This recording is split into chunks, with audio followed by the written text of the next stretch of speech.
বাসা বাড়িতে বাথরুমে হাই কমোড থাকে, হাই কমোডের ঢাকনা বন্ধ করে বিসমিল্লাহ বলে ওযু করা যাবে কিনা? কারণ বাথরুমে বিসমিল্লাহ বলা যাবে না।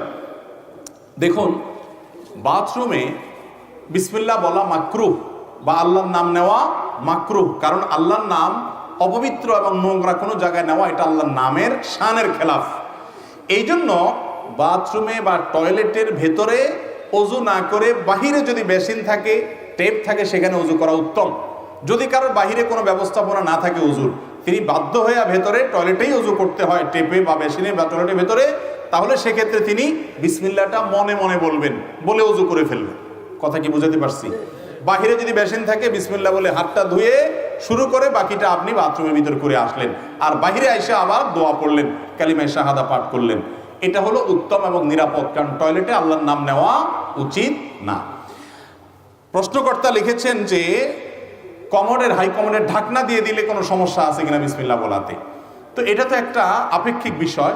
আপাত দৃষ্টিতে মনে হচ্ছে যে ঢাকনা দেয়াতে তো ময়লা ঢাকা পড়ে গেছে, যার কারণে বিসমিল্লাহ বলা যায়, কিন্তু ঢাকনা দেওয়ার পরও সেটা টয়লেটের জায়গা, টয়লেট ঢাকনা দিলে যে সে টয়লেট না তা তো আর হয় না।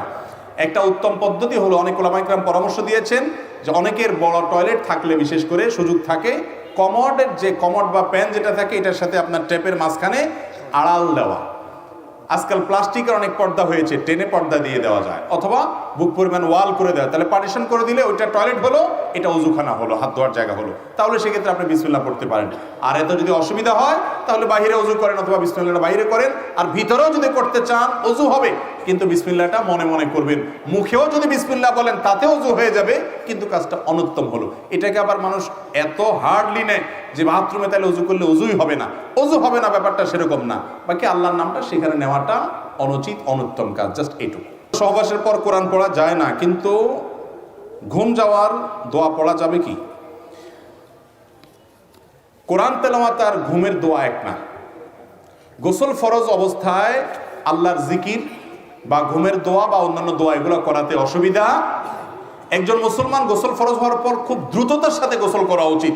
যদি তিনি গোসলটাকে বিলম্ব করতে চান, যে আমি কথার কথা এখন রাত 2টা 12টা বাজে, আমি ফজরের আগে গোসল করবো, এরকম যদি কেউ নিয়ত করেন অসুবিধা নাই, কিন্তু উত্তম হলো এক্ষেত্রে ওযু করা। ওযু করার পর আপনি অন্যান্য কাজ করেন, নবী করিম সাল্লাল্লাহু আলাইহি সাল্লাম সেরকমটি করেছেন, যার কারণে ওযু করে আপনি অন্যান্য কাজগুলো করবেন।